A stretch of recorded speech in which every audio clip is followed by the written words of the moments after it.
मत यानी जो मन पे अवसा है कोई साधु है तो जिसने मन को अपने काबू में कर लिया है उसी को आप साधु कर सकते हो, लेकिन जिसका मन कंट्रोल में नहीं है उसे आप साधु नहीं कह सकते। जैसे आपने साधु से बोला है, कभी आपातकालीन घटना हुई कि एक साधु बता देते अपने आप को, हथरस की घटना है, वहाँ पे बहुत लोगों की हत्या में 124 लोग मारे गए हैं दुर्घटना में।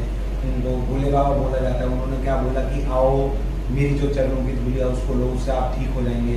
तो इसके बारे में क्या कहना चाहिए? ये बेकार की जो कुर्तियाँ हमारे समाज में फैली हुई हैं, जो ये अपने आप को बाबा बोल के फैला रहे हैं, अंधभक्त लोग हो रहे हैं, उनको समझ नहीं आ रहा है, तो उनको कैसे आप जागरूक करेंगे, उनको कैसे समझाएंगे, उनको कहीं कैसे डायरेक्शन देंगे कि उनको किस तरफ जाना चाहिए, सही गलत की परख उन्हें कैसे हो? क्या उनके अंदर आत्मा नहीं थी? क्या उनके अंदर आवाज़ नहीं आती थी? तो ऐसी क्या स्थिति आ गई? कोई एक बाबा जो उन्हें कुछ भी बहकावे, कुछ भी काम करवा रहे हैं, उसकी तरफ अग्रसर हो रहे हैं, लोग सब काम छोड़ के वहाँ जा रहे हैं। तो इन चीज़ों का भेद कैसे पता चले कि ये सही है, ये गलत है?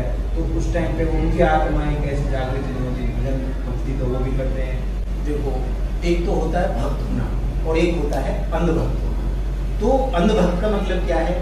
एक छोटा सा आपको उदाहरण देता हूँ कि भाई इंसान, जैसे वो बाबा बोले कि भाई मेरे चरणों की आप रज लो तो आप परम पवित्र हो जाओगे। मैं आपको बता रहा हूँ, कर्म से बड़ा इस संसार में कुछ नहीं है। जब भी कहा गया है कि कर्म जो है, भगवान भी गीता में किसकी व्याख्या कर रहे हैं? कर्म की व्याख्या कर रहे हैं कि अर्जुन कर्म तेरे हाथ में है लेकिन उसका फल जो है वो तेरे हाथ में नहीं है। तो हमें अपना कर्म देखना है, लेकिन हम क्या करते हैं? अपना कर्म भूल के जो है, अपना धर्म भूल के जो है कि भाई किसी को भी कभी अंधभक्त हो जाते हैं उसके जो है।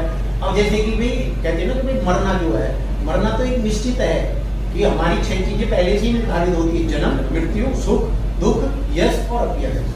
मृत्यु तो हमें आनी है एक दिन जो है। नश्वर शरीर है तो इसका नाश होना है, क्योंकि मृत्यु लोक बोला गया है, पृथ्वी लोक को जो है। तो मृत्यु तो यहाँ पे अटल है। भगवान भी है 24 अवतार जो भगवान के होंगे, तो उनमें भी जो है भगवान को भी जाना पड़ा है इस लोक से जो है।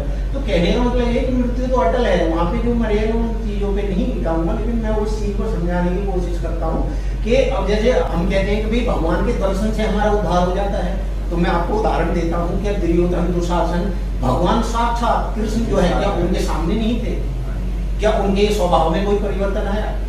आदमी कहता है कि भाई मैं जो है भगवान से टच हो जाऊं, भगवान की मतलब चरणों से मैं टच हो जाऊं तो मैं मतलब उद्धार हो जाएगा मेरा। अब भगवान जब कंस के निमंत्रण में मथुरा गए हैं तो चाणूक और मुष्टि से मल्लयुद्ध होता है, तो मल्लयुद्ध में कौन सा आपस में नहीं टकराता है?